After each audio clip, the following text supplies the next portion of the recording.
আপনি কোন ডিপার্টমেন্টে ছিলেন? আমি সাউথ ইস্টের ল ডিপার্টমেন্টে ছিলাম। ল ডিপার্টমেন্ট থেকে এলএলবি কমপ্লিট করেছি। ভাইয়া সাউথ ইস্ট লাইফ কেমন গেল? সাউথ ইস্ট ইউনিভার্সিটি নিঃসন্দেহে বাংলাদেশের অন্যতম একটি ইউনিভার্সিটি। আমি এই ইউনিভার্সিটি থেকে 4 বছর ধরে পড়ালেখা করে গ্র্যাজুয়েশন আজকে কমপ্লিট করলাম, এবং এই 4 বছরে আমি এখানকার যারা টিচাররা আছে, যারা ফ্যাকাল্টি মেম্বার্স আছে, তাদের থেকে অনেক কিছু শিক্ষা পেয়েছি। শুধুমাত্র পড়ালেখার শিক্ষা না, কেরিয়ার, জীবনমুখী আরও নানা রকম শিক্ষা পেয়েছি, যেগুলো আমার জীবনে অনেক গুরুত্বপূর্ণ ভূমিকা পালন করবে সামনের দিন চলার জন্য। আজকের এক্সপিরিয়েন্সটা কেমন আপনার? প্রত্যেকটি ছাত্রের স্বপ্ন থাকে এই আজকের দিনটি উদযাপিত করার।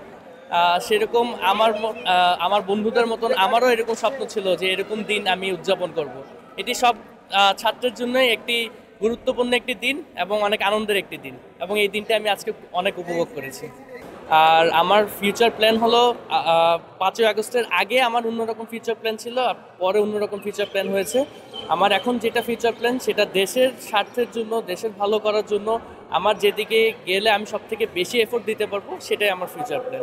অসংখ্য ধন্যবাদ। আপনার আগামী জীবন অনেক ভালো যাক, অনেক শুভকামনা রইল। Thank you.